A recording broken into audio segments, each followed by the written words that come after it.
Trabajas, estudias, quedas con amigos, pareja, pero de fondo siempre se repite el mismo pensamiento. ¿Cuándo volveré a salir de pesca?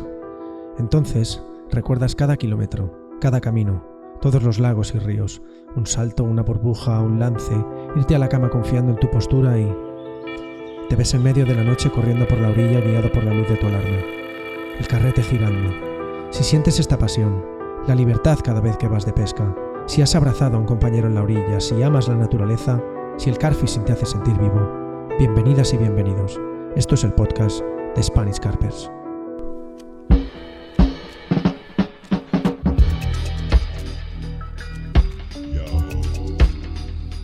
Bienvenidas, bienvenidos. Este es el podcast de Spanish Carpers.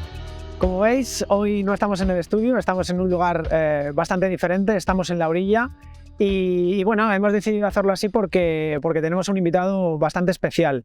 De hecho, a partir de ya prácticamente, ¿verdad, Antonio? Vamos a comenzar a hacerlo en inglés. No os preocupéis porque vamos a subtitularlo, ¿vale? Va a ser un trabajo bastante arduo. Dices vamos, porque o vas o hoy.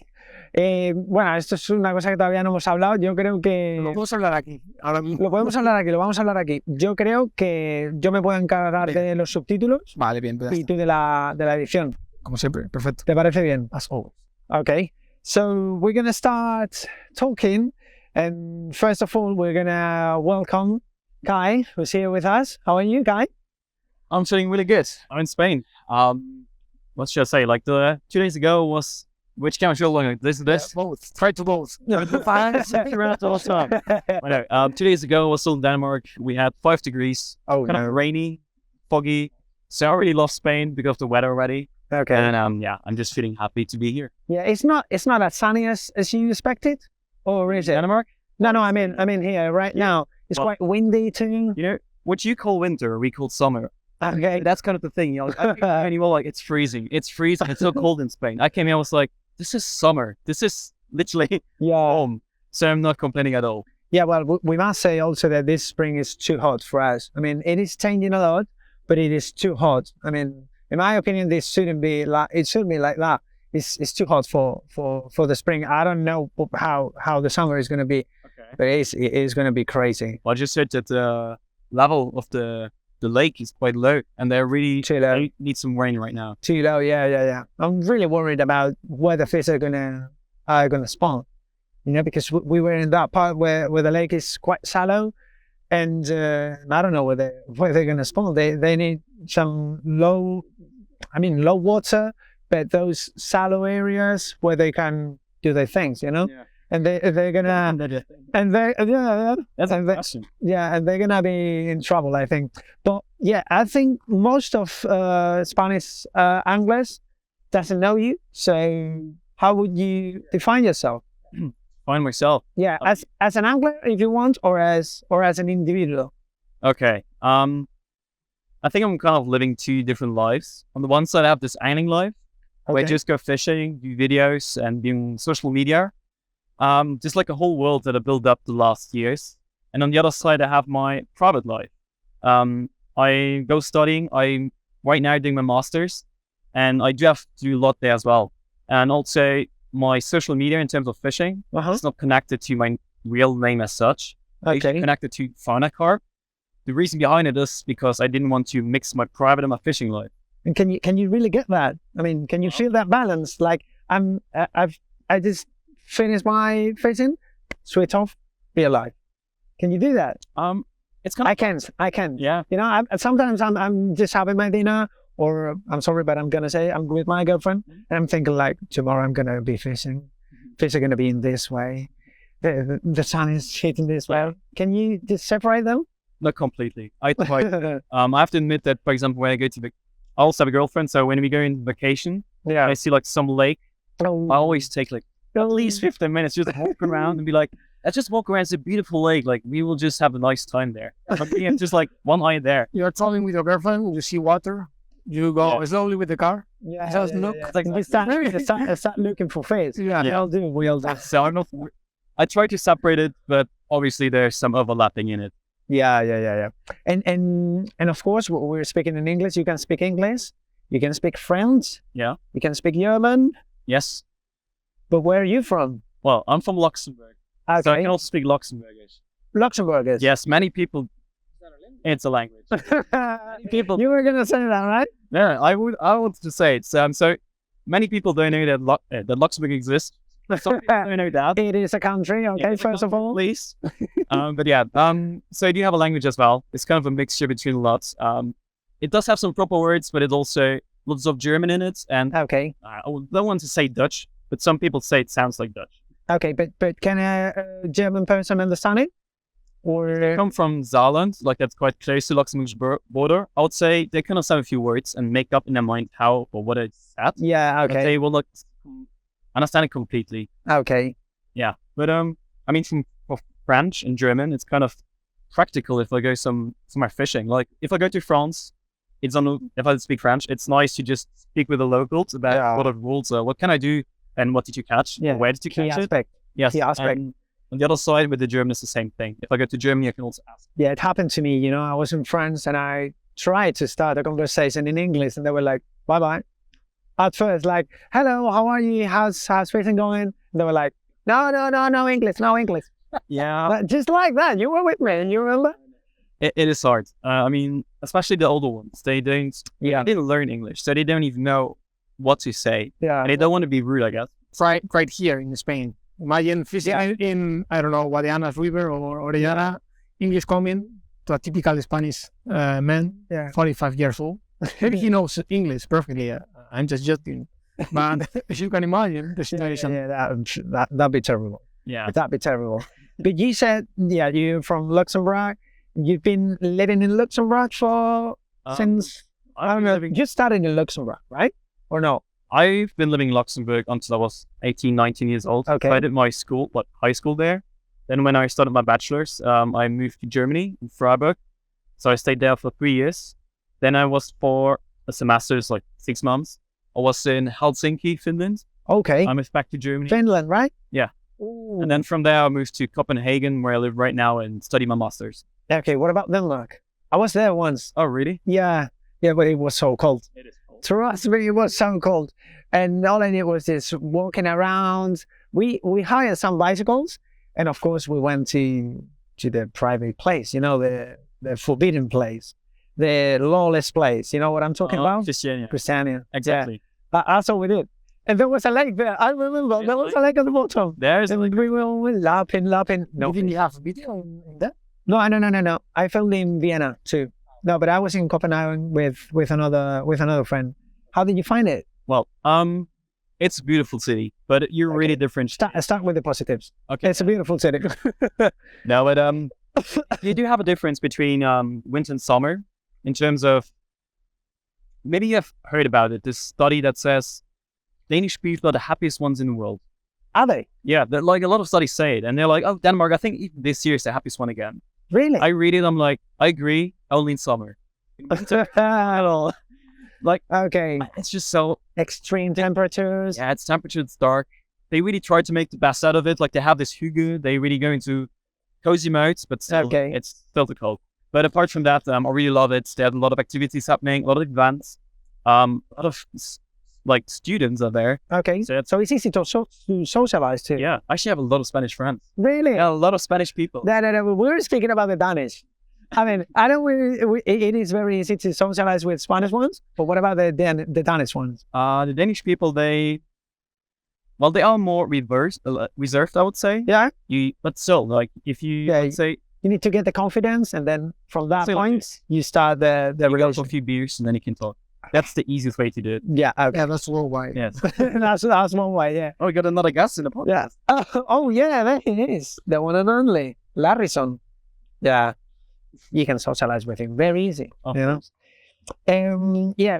I was gonna say that did you hear thanks to Edu, right? Yes. And you said it before but not on the cameras, but you said that one of your objectives here in Spain is just having time with Edu. How did you meet him?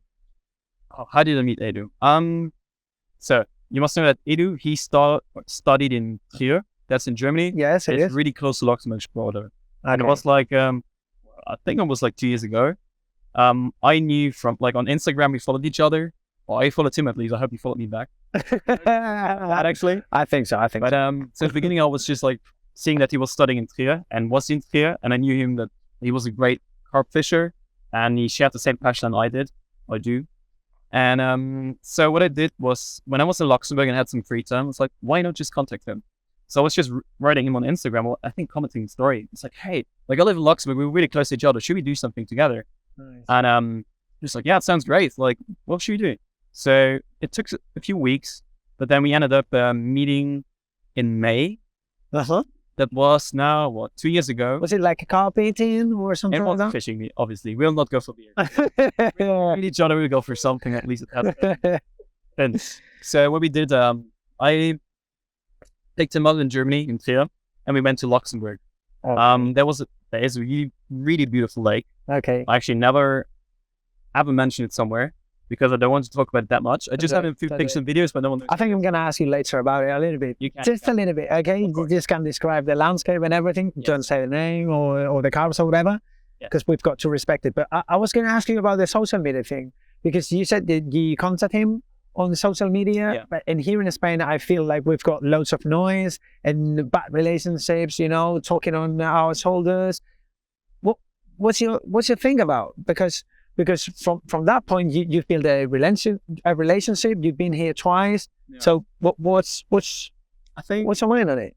well, I think for me, it's not just about now the social media world and carp fishing, but also in my normal life. Okay. I never, like, if I can reach out to someone, if I want to reach out to someone, if I think, hey, that's a really cool person that I would love to spend some time with, Uh-huh. I just do it. Like, also other people like Felix Pinedo, Yeah, I know. did the same thing. I was not like a fan where I just wanted to get an autograph. It was just like, hey, let's go fishing. Yeah. And it then just depends on them. If we've got the same passion, why not share it? Why not? So I did it with a lot of people, and I ended up having a lot of like nice relationships with Yeah. people. We just go fishing together afterwards. So just the first step is always the most difficult one. And if you're the one who wants to take it, what is there to lose? What's the worst case scenario? Yeah, For me, it's they don't respond to you, and I can live with that. of So course. that's why I was just not fearful to just take that step. And right now, like, otherwise I wouldn't be here. And also last year I wouldn't have come here. Yeah. Just because I made that first step in the first place, I was like, let's just write him and see what happens. Yeah. So what would you say is the main thing or the reason that's made you come back here? Like, because this is your second time. Is it about the fish? Is it about the weather? Is it about the people? Is it about the food? Is it mean, everything? Yeah, everything you just mentioned is right. And I think it's also everything why I wanted to come back. It's not just the one thing. Obviously, it's a nice fish. Like the lakes or where we're sitting right now, like I couldn't find it anywhere around me for, 10 hours driving. Yeah. It's beautiful. Like you have mountains, you have a beautiful lake, you have nature, and it's so different from home. So obviously this nature part is one perspective. The other ones are the people. I have to admit that Spanish people, Southern people are way more open in terms of Yeah. like right now, we're just sitting down in a circle with 10 people, socializing, talking to each other, and I love that. And Having no fish, haven't even seen a fish. yeah, But it doesn't really matter. That's one of the things that we would like to teach the new generations. That is more about this, but not about catching fish. Because if you think about it, how much time are you catching the fish? Well, 10, 15 minutes? But what about the rest of it? that's exactly something I talked about a lot. Also, for example, when you have fishermen and non-fishermen, try to explain someone who's not fishing at all why you wake up at 5 o'clock in the morning, why you pre-bait a spot, put some food in a lake for hours and hours, days and days, maybe weeks, and then you catch a fish that you release in water. I explained it a few times. They looked at me, they were like, "You stupid." Yeah. Like, what the fuck are you doing? It happened to me with my girlfriend. Yeah, it happened to me the first time. But then now she's a little bit used to it, because she sees the passion that we've got, the effort, I don't know, the time that we put in. Exactly. But you need the passion to make sense of it. Otherwise, it's hard. Yeah. Like rationally, if you think about it, it's hard. But that's exactly the point. For me, fishing, it's actually 99% we spend in nature. We are outside. We are having great time with our friends. We just do all the things around, like laying the rods and everything else. But it's the 1% that's left. And this is where we actually catch a fish. Yeah. And I I think it's very hard to explain them because I don't want to be rude and I don't want to sound rude, but some people don't really feel a real passion for something in life, you know? They just live in their lives and they don't have a passion like we do for fishing. That's why it's very hard to explain that. That's what I really think. We will keep going fishing without catching any fish For the rest of the life. For the rest of the life. Yeah, so it's not catching the fishes, but to go fishing. Yeah, I'm sure about it. Those people who go fishing because they want to catch fish, and let's say if they go to a lake that's quite easy, where you would catch every time you go a fish, they are fulfilled. Yeah. But if you then go to a lake where it's not that case, I'm pretty sure they will not be fulfilled. Maybe the first time they don't catch fish, they will be kind of sad or mad. Yeah. They go back another time, they go catch again. And at some point, those people will either leave the lake, don't come back, or if it happens to them on many lakes, they will maybe stop fishing because then I'm sure. This quintessence. I'm sure about it. And what about the learning process? That is awesome. And in fishing, it happens, you know, from where you started and now, like, I don't know, I've been fishing for not long, but I feel the process, you know, where you're feeling that you're learning a lot and you can share it with people and help people to learn a little bit more. Yeah. That is awesome. That is fulfilling. I agree. It's kind of fascinating how, like, obviously there's some parts that we can not control, but we can think about, learn about the environment, how fish behave, what they see, what they don't. But in the end, like, you can speak to it's called watercraft. Yeah, watercraft. I've spoken to people who know a lot. Like, one example is Christopher Pushman. Yeah. He's a guy, like, he's literally the Bible sometimes in carp fishing. Yeah. And still, when I go fishing with him, he also just looks at the water at some point and he's like, I have no clue. Like, I know so many things, but I have no clue where I should go first. And that's why we keep going. Because we want to learn a little bit more. We're going to go a step ahead. Yeah. On this occasion, how important are your friends? I mean, when you're fishing, on terms of sharing everything, how important are your friends, the people that you're sharing the bank with? So you mean the people like fishing friends, like Ida, for example? Yeah, because I've been checking your Instagram and you've got some pictures with Felix, David, and Edu, probably. Maybe Passman too. Yeah. But you've got like a small group, right? I do.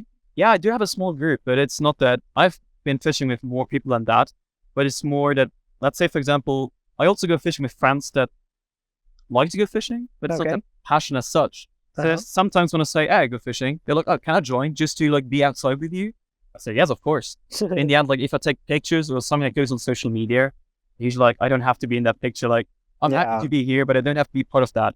But also I have to admit that this socializing in terms of going out to Edu and all the other ones happened maybe 4 or 5 years ago, because the first years of carp fishing, I was kind of in this bubble in Luxembourg. Okay. So I was kind of just building up myself in terms of just go out, see what is there, and like discovering a lot of things. And then when I felt comfortable in that, I was reaching out and just making socializing things. And that was also the first time where I reached out to Edu and the other one. So all those pictures that you see right now on Instagram, those are the ones that like were made the last year. Okay. Was it because there are now loads of fishermen in Luxembourg? Or is it because you wanted to do it by yourself? Or I mean, it's also timing or time that I have. Okay. So for me as a student, you can say I have a lot of time, but also as I'm separating my private and my fishing life, I do have sometimes vacations where I just go in vacation without fishing. So let's say there are maybe in a year, a few weeks left where I really go fishing. And out of those, let's say 4 or 5 weeks, I then go fishing with 2 people, and the rest is just like some me time where I do stuff on my own and go to smaller lakes. So in the end, in a year, I don't have that much time to go fishing with that many people. Yeah. I think that's the why. Otherwise, if I do have more time, I'm pretty sure I would go just write everyone like, hey, let's go next week. That's why you're here, right? That's why I'm here right now. That's the main reason. And what about the I don't know how to say it, but the big fish fever? Do you follow that fever? Or do you feel like, because from your content, I'd say that you're more like looking for experiences for the wilderness. Are you more into experiences and probably not the biggest fish in the world? Or is it a thing that you really take into account? Like, I would go to this lake if there is a very big carp. If not, I'm not going. For example, here in Spain, are you coming here to Spain because you're trying to catch a very big fish in Spain, or? A lot of questions are trying. I'm sorry. It's okay. It's okay. They're really important as such, but so big fish. It's also a question I could ask back. If you value fish on its weight, and let's say you catch, for example, fish that's outstanding, a fish of, 40 kilograms. It exists. It's out there. We know that. If you catch that one, you will value it a lot. But obviously, everything that's under it now, the value decreases. It has less value. So I heard from a lot of people, in my surroundings also, when you catch a really big fish, their drive is kind of lost. Because they had that drive to catch a big one. Now they caught something that's so big, they know it will not beat. They're like, okay, what's when you aim? They kind of lose the aim at some point. And that's what I witnessed when I was with them. I was like they catch fish of, let's say, 50 kilograms. But we here are like, oh my God, it's big fish. Yeah. But like release it without any, nah, too small. I'm like, well, why? Like, are you going fishing for a big one? And this is something that I do. I mean, I'm not judging people if they say, hey, I'm going to catch big fish. That's all right. But I don't like people who then, let's say, for example, catch smaller fish in their eyes that are maybe 15, 16 kilograms. And they're like sad, mad about catching a fish. I'm like, at this point, this passion that we do, I'm sad about that. Like seeing someone who catches a fish, the whole passion that we describe, and be sad about it. Just because weight is not enough. This feeling used to happen when you are in long season with a lot of fishes, that you start to misvalue all the fishes. If you have just a few fishes, you value more of them. But if you catch a lot of fishes, you start to lose this emotion, or I don't know how to say. Yeah, it's the weight on the one side. On the other side, it's quantity, which you just explained.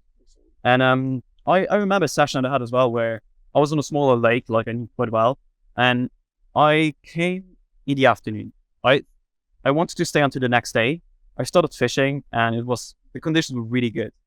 I caught 2 fish, normal 15, 16 kilograms, normal fish. I was really happy about it. And then I'd be happy. Yeah, I was happy. But then I caught fish that was looking for last year's. It was a koi. I knew it was in there. I saw it on drone pic, and I caught it in that moment. And I just said, it was like, what just happened? I was not, I just caught it. I was over the moon, and it was 6 o'clock in the evening. And just thought to myself, I had everything I wanted. I actually packed up. I just went to and was like, that's a day. I called the day. This is perfect. That's it.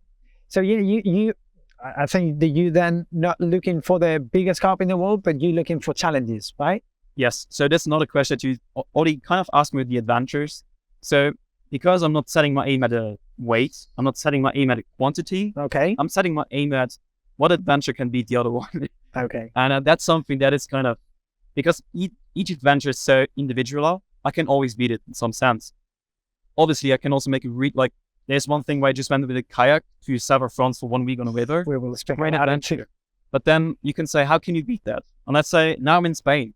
Even though it's not kayaking around the river, it's completely different. And I kind of compare both. I mean, I was going to say that you don't need to compare them.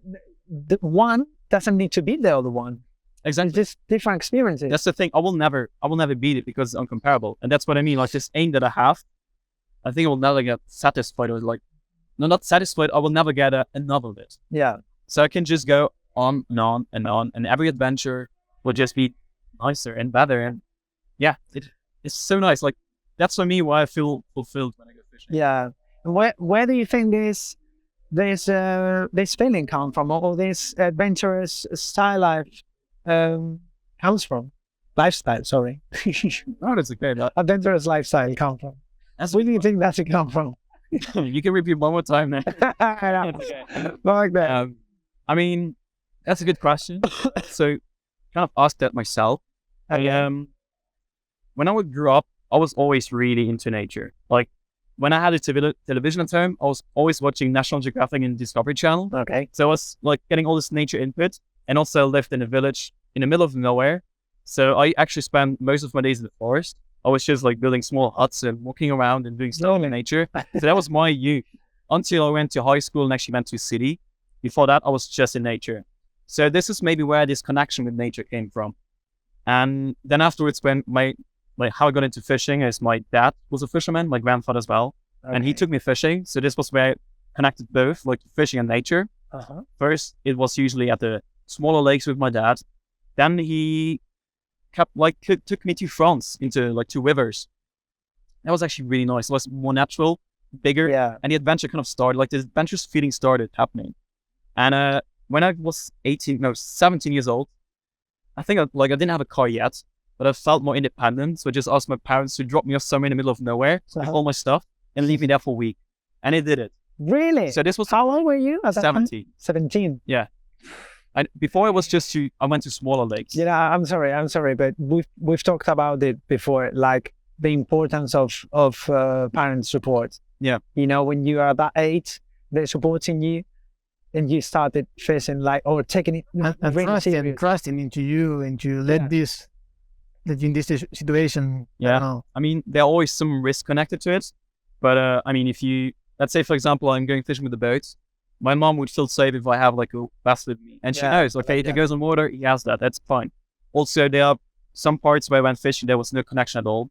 So usually when I was younger, I didn't go there. I was like, okay, mom, like to make kind of a deal, I will go somewhere where I have connection. I can tell you, I arrived, I'm fine. You don't have to worry. And that was good. Like that was kind of the deal we made with each other.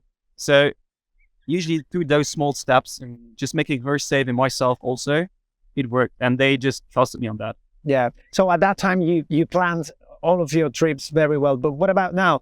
Do you plan your trips, or you just go with the flow? Or is it like you see those flights very cheap and you say, hey, Spain, there we go, I go with the flow?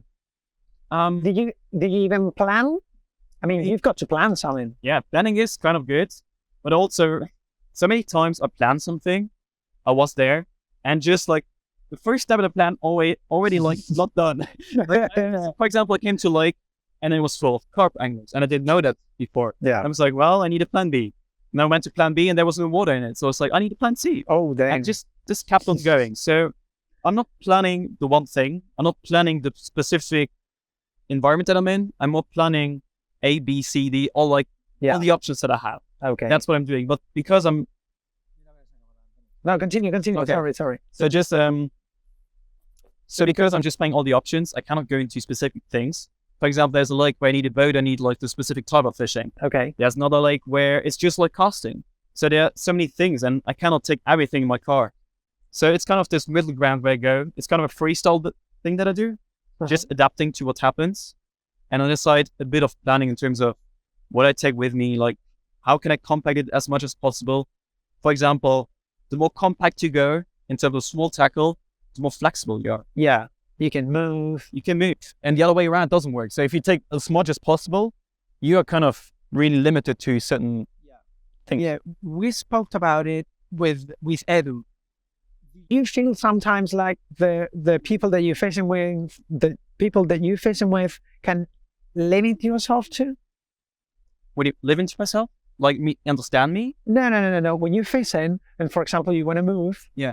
And you're fishing with a friend. Yeah. He's maybe a little bit lazy. Okay. Or he doesn't really need to move, and you've got to deal with. Yeah.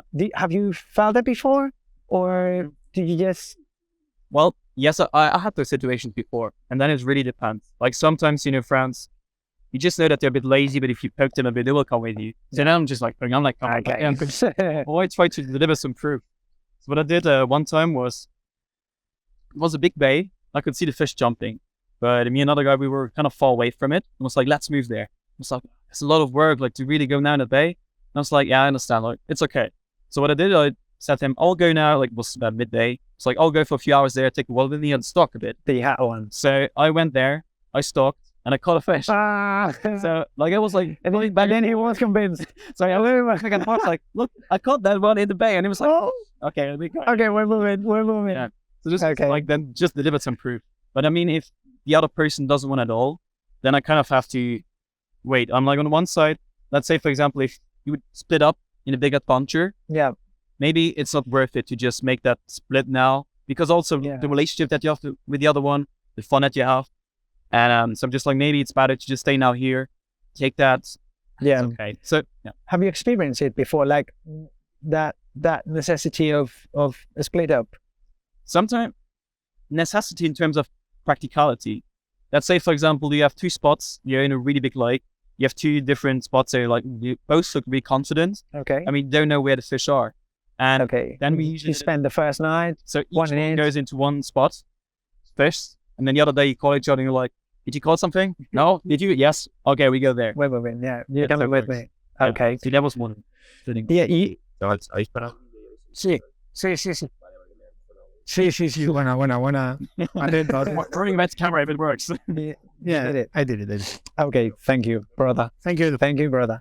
Yeah, I was going to ask you too about, well, you were speaking before about the social media, about filming, Yeah. and I'd like to ask you, because I think it is something very important for you, something that you really take into account.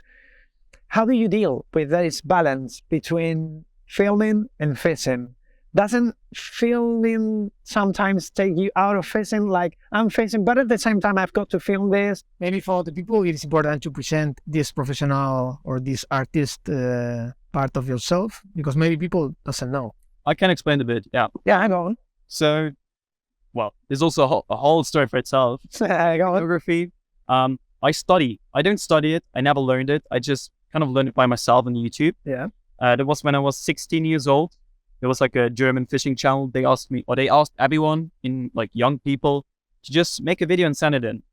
And back then I felt kind of inspired. I was like, you can do that. I never touched a camera. I was like, Oh, really? I'll just What try does it start? Yeah, it was like Oh, I think my 15, 16 days. years old. I was like, I'll just do it. So back then I took the camera of my ex-girlfriend. I was just like, can I grab it for like a few days? Oh yeah, just take it. So I took it fishing. I did a video of like a small one of 5 minutes, and I still have it at home somewhere. Send it to us. Yeah, so I sent it in, and a week afterwards, like they called me. They were like, "Hey, we saw your video. It's actually really good. Like, we'll put your video on our YouTube channel." And it wasn't a big Really? YouTube channel of 80,000 followers back then. Really? Yeah, I was like, "That's great." So they put it out, and I was like, "Nice." Like, Was that your first push? that was my first push. But Also, about fishing, this video, or about this was my first video that I ever did in terms of fishing. Also in terms of never did a video before. Yeah. I just did it, and I kind of like, while doing it, I was like looking on YouTube how it works. So I sent it in, they published it, and a week afterwards, we were like, "Hey, actually, we like the video a lot. Do you want to work with us?" I was like, "That sounds great." So yes, I worked with them for 3 years. Every month or 2 months, I gave them a video. I just went fishing, filmed myself, published it, like they published it on their YouTube channel. Okay. This is how I got into it, into videos, and also getting more, I call it not famous. It's not famous. It's more people know who you are. No. And Yeah. so more people see what you're doing. So this was the first step. Then I got out of it because I was like, I want to be independent. I just want to make my own videos, my own YouTube channel. Yeah. I was out for 1 week. Then another company called me. They were like, Really? and there was also a reason. And it's also this making the first step. So I did now the first step in just sending this video to them. And then afterwards I went out, and so I did my own YouTube channel. I started everything, and I was like, okay, I need to promote it somehow. So I sent a small video teaser to a big company. It's called Capzilla in Germany. I know I it. was like, can you maybe promote that on your channel? And I just sent it. I was like, okay. Another week I got to call. We're like, we saw a video. We should promote. You want to work with us? Like, actually, I wanted to be independent, but I was like, that's such a great And opportunity. you cannot say no to So, yeah. Capzilla. I was just like, yes, I will go.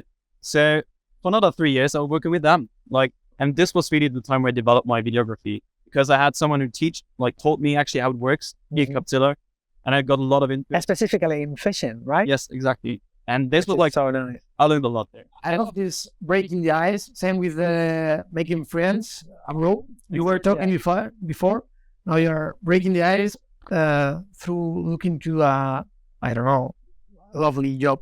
Yeah, I mean, this is how I ended up here again. Like, but just to come back to that, so after those 3 years, I was again in the spot. I was like, I'm gonna do my own thing. So I just said, I'll do my own thing now. And I was like, I'll really stick to it. So I stopped. I started last year. I stopped actually. Then I started my own YouTube channel. I published also the first videos this year. Yeah. And Was it here? Your first video? first video was here in Spain. I think so. Actually, Yeah. here. The same lake that we're on. Yes, exactly. So, yeah, I published this one. And now because on one side I have my hobby now, like this videography stuff that I do. Uh-huh. On the other side, because also as a student, I somehow need to make money a bit. So I also applied as a freelancer. And like next to that, I'm cutting videos for other people, because now I know how cutting works. And I kind of make it like it's easy now Okay. to some extent. You're very used to it now. Yeah, I'm used to it. I do it every day. So that's Okay. like other people are not that used to it. They send me their stuff, I cut it and out. So I have Yeah. this. I got some money from some part because YouTube is not in our like when Yeah. the few thousand people that we have followers or like clicks, it will not make us rich. We are not like No. American YouTubers like Never. Mr. Beast. Never. So we cannot live from that. But so I have a small money base and it's my hobby, and that's why how I balance it. I'm a private life. Okay, that's how you feel when you're fishing and filming at the same time. But what about when you're filming but Yeah. not fishing? But not fishing. I didn't. Yeah. I didn't have it a lot of times because usually every time I went But- filming, I went fishing as well. So when you were filming for Carp, you flicked out 2 rods, Yeah, like down there. I was not something like, yes, I was a videographer as such, but I was never a professional one who would come with all his cameras Okay. and just be there the whole time and filming you. It was more like side projects. Like, for example, I went fishing with Christopher Uh-huh. and then we were like, okay, let's make a YouTube video. But we both fished and I was just like filming me, filming him. Okay. And then we had this and then we made a podcast together and then we did a few explaining videos and it was all whilst fishing. So we literally combined everything. And also, I think that's why I felt so comfortable about it, because if I would have gone not fishing, but just videos, I think I would have lost my spirit in it as well. Yeah. So I like to Yeah. put them together. I was thinking about the importance of Christopher at that time, that he decided to share with you that time fishing, because maybe if you were filming with another guy, Yeah. he wouldn't have let you do it, But I was thinking about the importance of sharing the filming and the fishing with someone that you get along with. Don't you think so? The importance in terms of reaching more people, or the importance of just because it's something that feels nice? No, or the importance of feeling comfortable while you're doing it, because you said it before, if you're filming and that person is not letting you flick the rods out Yeah. or whatever, you wouldn't have been as comfortable. That's true. So also when I went filming, I didn't do it on this freelancer stuff happened like a few weeks ago. I actually got the allowance. Yeah. But I didn't do it. I never had those. Like usually when I went fishing and doing videos, I went with friends. So in this case, Capzilla were also my friends, and they're still, and also other people. So this was always like, I never went with someone that I didn't know at all. Uh-huh. And it was just like, I'll do a video for you. Very important. Never really happened. Usually when I did videos was with friends that I knew. And there it was never an issue. Quite a great path to learn, There's someone that is your friend, you can say your friend, but it's someone that is teaching you something, that is making you improve, grow. Exactly. And I mean, we kind of learn from each other all the time. Sometimes I go with people not so easy, like I would call him a better fisher than me, even though this comparison is stupid. But just saying like, I learned a lot from him just watching over his shoulder. Yeah, of course. And, But then on the other hand, when he wanted to take pictures, I was like, I'll show you, like, we can do this, we can do that, and like say like this. Yeah. So we like kind of taught each other some things. Yeah, each one teach one, they say. Exactly. Each one teach one. That's what they say. Okay, I think the light is a little bit going down. Yeah. So what do you think about if you tell us about some of your trips? Because I think this is something that people can feel really motivated to do it. So what if we start with Luxembourg, with Edu? Okay. The mysterious lake, they can call it. Mysterious lake. It is amazing. That lake is we've got nothing like that in Spain, It's the other way That's around what- as well. Yeah. Yeah, that's why I went to Luxembourg. My only objective when I went to Luxembourg was to try to fish a different place, something that you cannot do in Spain. That's why you travel, right? To look for something different. Give yourself a challenge sometimes. Yeah, of course. Um, Sorry, tell us. No, okay. Tell us, yeah. So I think I talked about how I met Edu, and now we're in the car driving to that lake in Luxembourg. Yeah. And so the first session, it was like I didn't know Edu as such. Like I never talked to him. Yeah. And it was kind of funny just picking someone up in your car. You share something, but you also like actually. So what are you doing? Like, what is your Do life? you usually kill people or what? Yeah, but you just spend with this person like 4 days, like Yeah. you sleep next to each other, spend every single second. Yeah, not a lot of space. Yeah. The banks are like very steep. Exactly. So we just drove there. We fished in one part first, and then we we caught a few fish. I think that was kind of important to just because we know that like catching fish, it really bonds you together. If you're like the one is like, Yeah. help, the other comes like, oh, I have it. Yeah, we got it. We And got then it. together you're like, oh my god, it's Yeah. happy. How to explain people Oh. that connection? How can you explain someone that's never fished before the connection that you feel when your friend net a fish. Yeah, Impossible. that's hard to explain. You cannot explain it. It's just Maybe if you play a sport. I remember when I played football. Yeah, it's something. And you score, or a friend of you scores. And he assists you. It's like this hard of this. I don't know, but and something comparative. it is. But Well, yeah, continue, sorry. I think something that I also wants to point out, it's something that also happened in the first session that we did together. We were fishing, so first in its one part, everyone caught their fish, we happy, but we still have 2 days left. So we're like, let's try something new. And there's another part of the lake that's kind of deep and big. We just tell ourselves, let's just try. So we packed everything on the boat, went out in the blue with no information at all, just paddled around a little bit. And in one bay... And it's a band there, you cannot use your motor. Oh, no, but so we had to paddle, and it was like paddling, maybe everything was on the boat, you're like, okay, enough wind comes, you're like, oh, it's so we were paddling in this bay, and we just saw one fish, like, going down. We're like, that's the spot. We just saw one fish, and we're like, that's it. So we just packed up everything, put the wads out, and we caught a lot. And it was great. Yeah. But what I want to point out is, I remember, like, we had 4 wads each too, and he was, I think, fishing on the right side, on the left side. For some reason, his rod always, like, there's the one spot that always goes. Yeah. And he had first fish, caught it, second fish, caught it, third fish, and he wanted to run to the rod, and he was, like, kind of hesitating. And I was like, he was like, you can take it. Yeah. And I was like, first of all, I was like, should I? Like, it's your fish, it's your rod. And he was like, just take it. It's like, I really appreciate it. So I went there. It's happened to me with Eddie too. Yeah. And that says a lot from an angler. And like, so yeah, and then we switched around. And what I want to, is also not the first time I did it. I also did that with other friends already, but because I didn't know Edu, and he just proposes to me, I was like, that's a good sign, I love that. But so yeah, for me it's just important, if you have like spots where you go, sometimes this one rod, this one spot, it just goes. Yeah. And then either you can fight each other who gets a spot, if you know it's a good one, or you just say fish on, like, fish to fish, like everyone gets a fish. Why not separate? And usually we, like, when I did that in Oz, it always ended up in a really good experience where everyone was happy. Yeah. And if you don't, I had a lot of things, or I saw it from other people, where one was the happiest person alive, and the other one was feeling really sad, and like kind of, I caught nothing, and like he caught everything. And just like, I had to take pictures of his fish while I was just like... Yeah.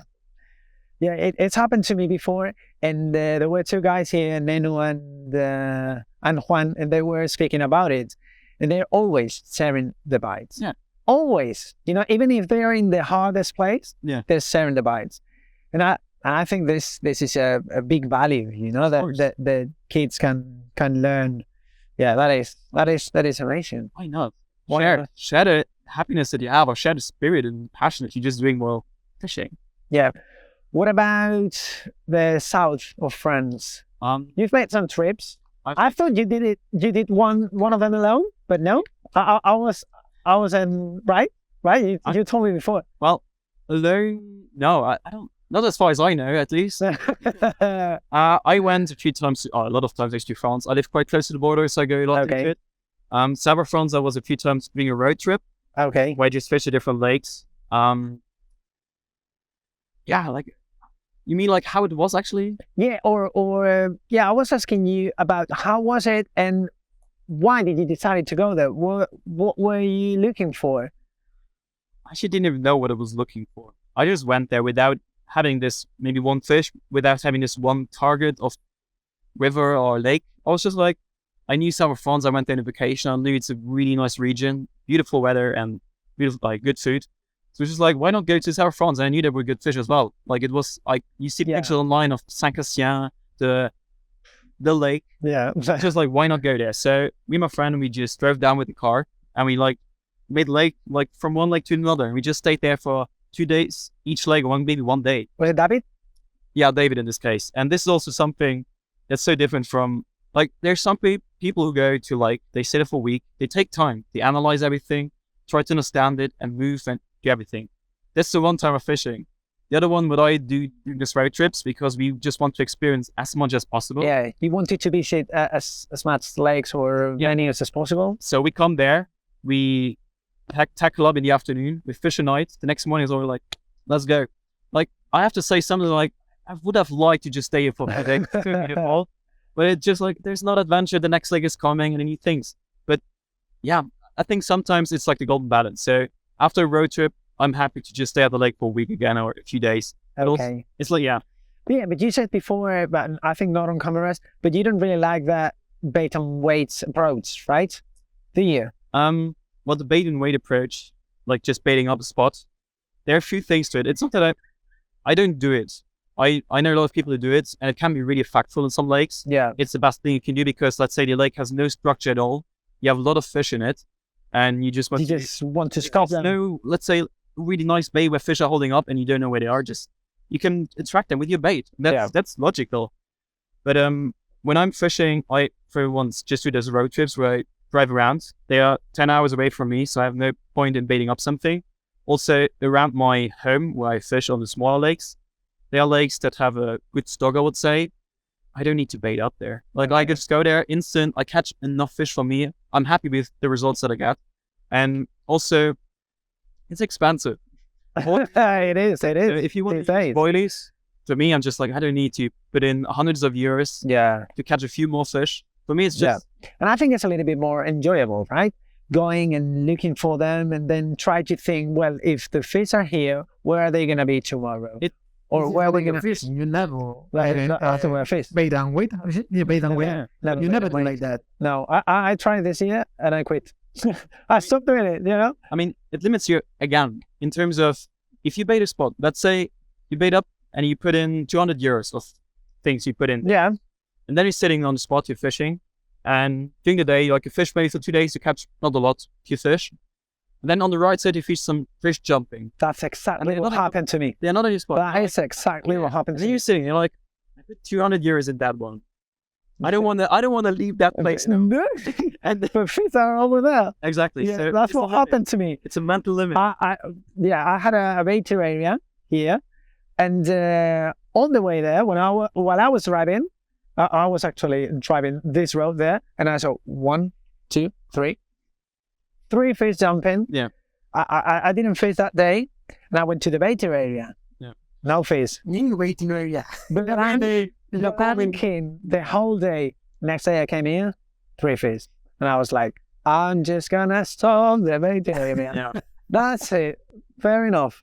I mean, you can have good experience with it, but also bad ones. And for me, well, like without baits or without baiting up something, it always worked out to an extent, and I'm happy with it. So it's also financially better for me. So I'm just not doing it right now. Maybe there will come a time at some point where I have a lake in front of me, close to me, where I have time, and I just see this lake because it has not a lot of structures and fish can be everywhere. Yeah. Maybe that's a good point, and it should just bait up a bit. Yeah, that's what I thought here. Well, That's exactly what I thought here, but yeah. No, it didn't work for me, but well, I'll maybe change it. Clearly, it works to make a baiting area, Works. but it has. Yeah, there were 2 people fishing there one day, and I was like, no, Yeah, that's it. this is not working. This is not working. Well, we were talking about baited areas, and I think it worked in Morocco. I don't know if it works for you. Did it work for you? In Like Morocco? a big baited area? So Morocco, I was there also a few years ago. Okay. Redone. And I have to admit, this lake, it works because of a reason. Because I was actually also wondering, the first days I was there, I didn't inform myself that much. I caught just a small carp. I was like, It's great. Like they eat like baits that are like this big. Oh, you told me. Yeah, I was like, had the same experience. What should I do? I didn't know what to do. I was like, how can I get those small carps out of my region where I'm fishing? So then the one guy who works there, he's like one of the guides, I would say. Yeah. I asked him, I was like, hey, I have this problem. What should I do? It's like, we should put 10 kilograms of corn just on top of it. That's what they do. Yeah. That's what they do. Just do it. And you leave the spot, let's say for 2 days. And then on the 3rd day, without putting any more food in, you put your rig on it. I was like, why? Like, I didn't understand why. But then I did it. And we caught a 19 kilo fish after those 2 days. And I asked him again, I was like... Talk to the locals, always. Yeah. Then he explained it to me. It was like, so the small fish... They get big, they get like full? Yes, but it's more like the small fish, they come first. They're like looking everywhere for food. I mean, they're faster. Faster. So you put those 10 kilograms in, they come, they eat as much as they can. So you have like those 2, the first day you have like thousands of them on your spot. But afterwards, when there's no food left or not at all, like they usually move.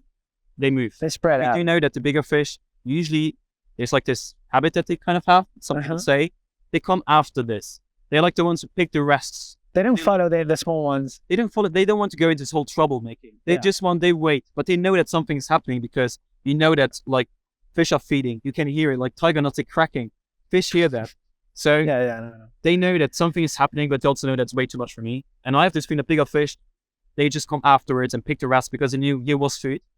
And this is maybe how it worked there in Norway as well. So in this case, yes, big learn there, right? You learned a lot because you wouldn't have done it. No, it would have never come to your mind. Bigger hooks, bigger baits, bigger hooks, bigger baits. I was doing it, it didn't work out. Yeah, I would have done the same, to be honest. Yeah. But what about the culture there? Did you feel that big difference between the cultures? Or maybe you didn't have the opportunity to experience the culture. It's not just tourist place. You mean Morocco now? In terms of culture, well, there's like this one, I call it now organization, that kind of does the whole fishing there, how to get the license. Also, Edu, I think, did the same. I think it's called Morocco Carp. So through that, you get first night in a hostel hotel. Yeah. Where they like take your tackle and you can tackle up and you can make all your rigs and you get to like food. And then the next day they drive you down to this lake where you can fish. They give you the license, they give you a spot. It's not a pay lake, but on the other side you also have those specific spots that are really where you can go. Baited too, or not? I didn't know about that. I don't think so. Are there locals? I didn't see any locals fishermen, or if they fish completely differently. There was some guy, he always had a net with him. Yeah. Like a big net. And he was just like netting everything, like with a big net. And then, like, I remember it was like a bay on my wife's side. He came on the second day, put a net out there. I was like, okay. The fourth day he came again, they took the net out. It was like fishing. It was like, that's okay. Now I understand. Okay. Yeah. So it's a bit different. Like the fishing culture there is different. I don't believe that they come with €600 wheels and not just try to catch them. Yeah, no. Yeah. If they're trying to catch fish or carps to eat. Exactly. They use it more really for food. And this was also another culture. So, and people that I met that were from there that came to visit us sometimes because there were the sheep that were coming. The shepherd was so nice, talking to him. But also some people who lived there. One of them brought us like oranges. Really? I was like, out of nowhere, I was like, I have some oranges for you. I love the importance of when you travel in, trying to meet and to mix with the locals, you know? It's really, in my opinion, it's a big part of it. Exactly. So this was, and I was also still, I think I was 18 years old when I went to Morocco, or 19. So yeah, it was a really nice experience to just see, even if you don't know those people at all, they are still able, they are still willing to share something. Yeah. And this was such a nice, and also from that, I was like, if I, for example, have a lake right here, or I live close to this area, and there's some people fishing there, why should I not go there and bring them, for example, some snacks? Of course. You know, it happened to me in Luxembourg. No. Every morning, there was I was going to say a boy, but he was quite an old boy. And he was bringing us the breakfast. Edu gave him maybe? Edu has it, but I think he doesn't even have a mobile phone. Well, for realist, yeah. He was so kind. Every day he was coming with us.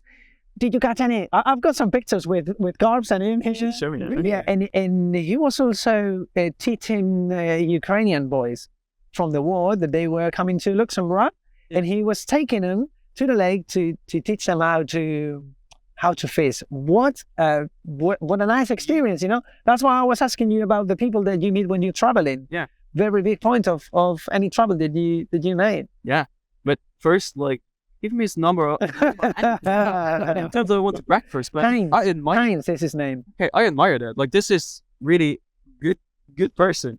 But also, those people I met, not just in Morocco, but also in France, everywhere I went to when there were locals. Sometimes there were people. How should I say? There was a river and there was some private land. Okay. It was like a farmer had that land. And if you want to fish there, some people just say it's private, I will not go there. But if you really want to, if you know the fish are there, I just ring at the bell sometimes. Yeah. Hey, you have a really nice part to have a river. Yeah. You can have fish on you, I can't sleep there. Usually if you go there in a really nice way, and also maybe it's because I can't speak French that they feel more good about it. Yeah, I think they can also feel you, you know? These guys made, I don't know, 10,000 kilometers to come here. Why not leaving him just for a night? I think it's just about kindness in this case. It's not even though you cannot speak the language, I mean, it really depends on how you come there. If you come there with, I don't know, like really with this, gonna fish on your land, and they're like, who are you first? Yeah. What are you doing here? Hello. Yeah, like, so sometimes when I go there, I really try to explain my case. I'm like, hey, I just come from Luxembourg, I drove down this case, I'm on my adventure, just filming, and just saw this place, it looks beautiful, can I fish here? That's quite a different One way. way breaking the ice. Once again. Yeah. Or like, this is one thing, but also, let's say you're on a lake, you're tackled up, and someone comes from, there are people who always walk around lakes. Yeah. I also had it when someone who was really interested always asked me questions, what are you doing? And I was just making coffee. I was like, you want to join for coffee?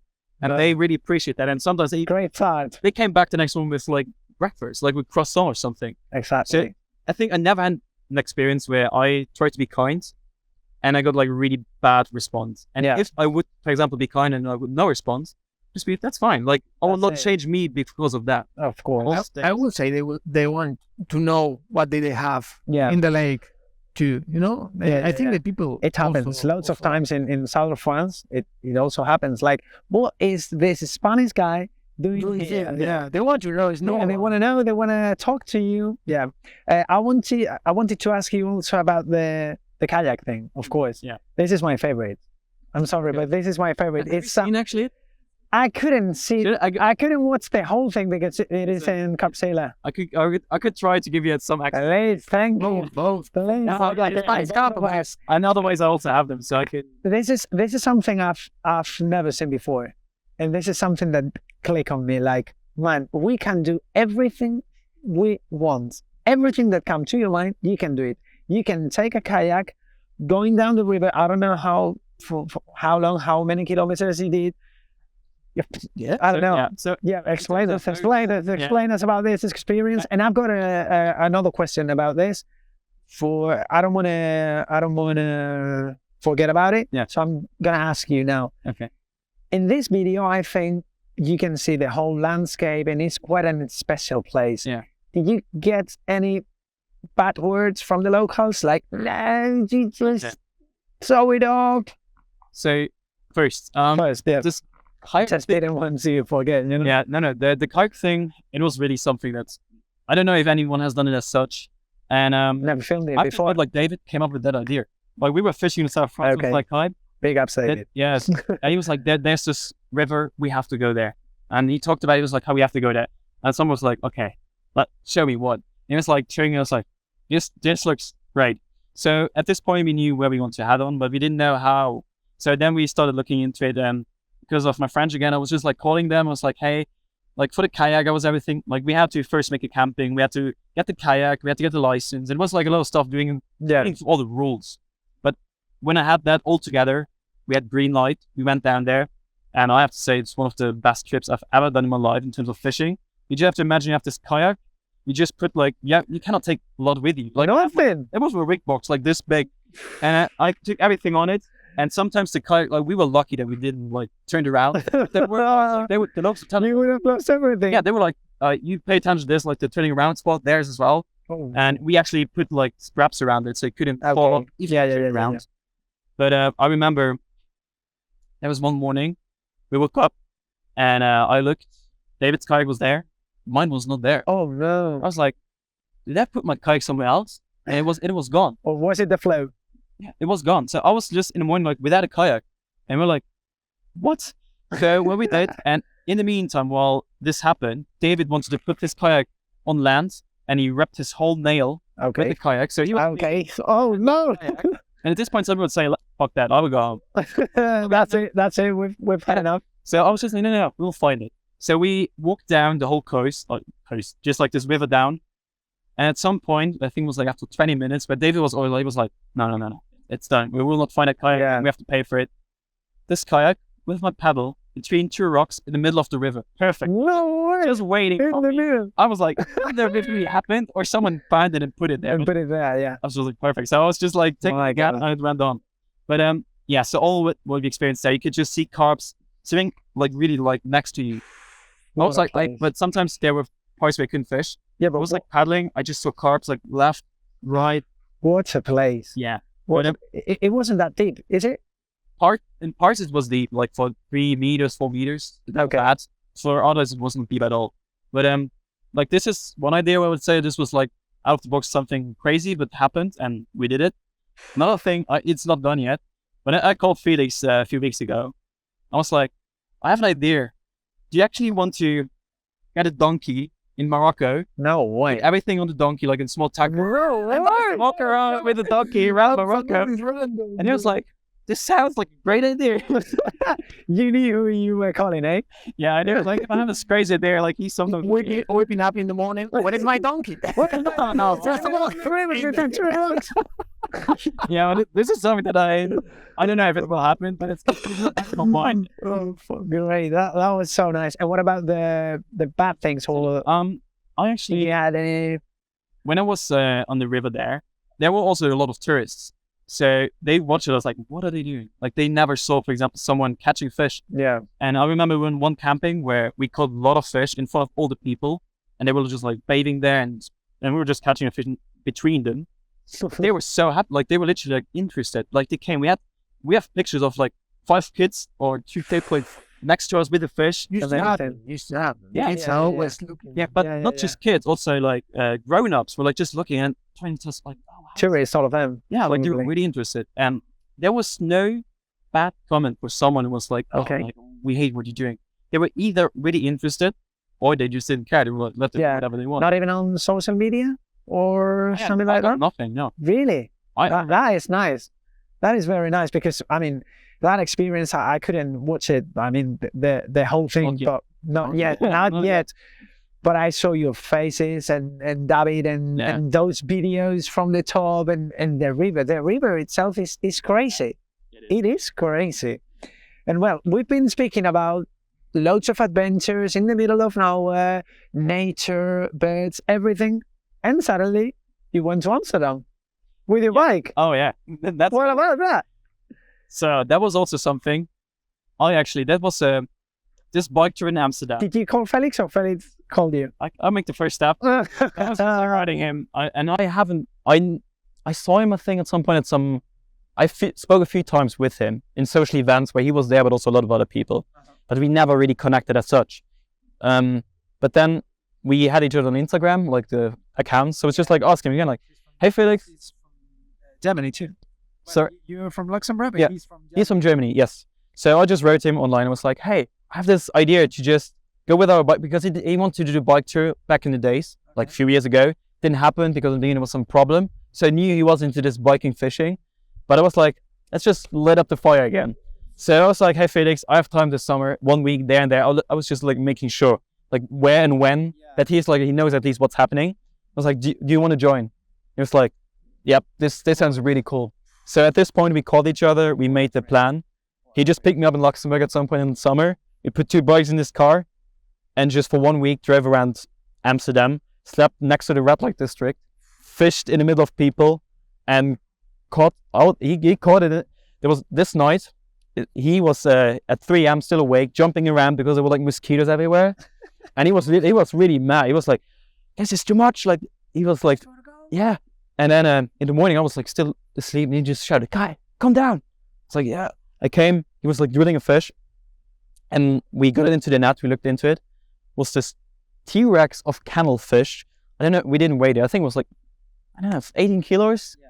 Really beautiful. I've watched it. This is on YouTube. Yeah, On it's Felix in Felix's, yeah. Like a really big fish. Like, I was like, how can that, Yeah. in this kennel? I got shocked. Yeah. When I watched it, well, I got to admit that I don't understand anything. Yeah, I said it before, but I was shocked. it is crazy. I was also shocked, and he was also shocked. We were like, what just happened? How this is happening? Yeah, but Yeah. so Amsterdam was, well, What about safety? Because I sometimes say like I feel a little bit more safe when I'm in the nature. Yeah. Than if I'm fishing in a park lake. Do you feel that too or not? I think it really has to do something with experiences. How, like, there can be people go 100 nights without any bad experience. There can be someone who goes 1 night, has a really bad experience. And that's just one thing. So I would never say to someone, just go there, it will be safe. I will usually, when there's some risk, I will usually let them know. And also for myself, I looked into it. I had people, there was another river, they were like, yeah, like my car got broken up in the middle of the night, or like people like punched something, or maybe, let's say drunk people are there, even though that's not really a risk, sometimes it's not unsafe. But what I want to say is, you can either go this route when you know there are a lot of troubles ahead. You can go it, but just make sure that you know what's happening and you're okay with the worst case scenario. It's okay. But if you're like, this is not... Yeah, like you've got to be prepared in advance. Yeah, and in this case, I was kind of lucky, maybe. I had some times where I was like, everything could happen here. Nothing happened. So there... Were you close to something? Because you were speaking about it like nothing happened, but... I think I spoke like this because I just saw... we were just like in the middle of Amsterdam next to the red light district. I was like, if something happens, then here. But nothing happens. So yeah, this was the time where it was a bit like this. But yeah, I was just lucky, I think. Did you get stuck in a bike in the river? Actually, no. There are a lot, but we didn't. Luckily, there are a lot. Okay, that is amazing. The way that you can face and feel free and experiences these things, either in the nature or in Amsterdam. I'm really sorry because the life is spinning around. I don't know how the image is. No, they are really nice cameras. Yeah. Oh, yeah. But yeah, I'd like to finish with a question that we usually ask to our guests, and it is the question. How can I say? We really care about the new generations of carp anglers. Yeah. So imagine that. Well, imagine no, because some 15-year-old anglers are watching your YouTube channel. What would you like them to learn from your YouTube channels? Like, what are the values that you would like to spread out? That's a good question first. I've not really thought about that. Sometimes I just think about a video. Yeah, but we've got a big responsibility. We do. I think on the one side is you set the limit yourself. The limit is usually up here. Okay. And that's the first thing. So many times it was just like, this is too big. This, for example, also going to big lakes, like it's always a challenge, and you can set yourself the limit and say, this is too big for me. This is too much. Mm-hmm. I just did it. I went 9 days to Lac d'Orient. It's a really famous lake, big as hell. And I blanked 9 days. I came back home. I was like, it was too big maybe, but I loved it. That's what I mean. Like, the limit is something that you put on it, on this whole adventure. You've got to accept that. You know, you've got to... accept, yeah. That's what I mean. So never, let's say, for example, face the lake. Not getting frustrated because of your limits. I mean, accept it. That as well. But it's also doing those biggest challenges because you stepped over your limit are the ones you learn the most. So as a young angler, I would say, even if you want to move from your small local lake where you know everything into a big lake where nothing at all, don't be scared. Like, okay, you can be scared, but accept it in terms of, and just try to go for it. And even though if you blank the first one, I'm pretty sure every blank you will learn. You will learn.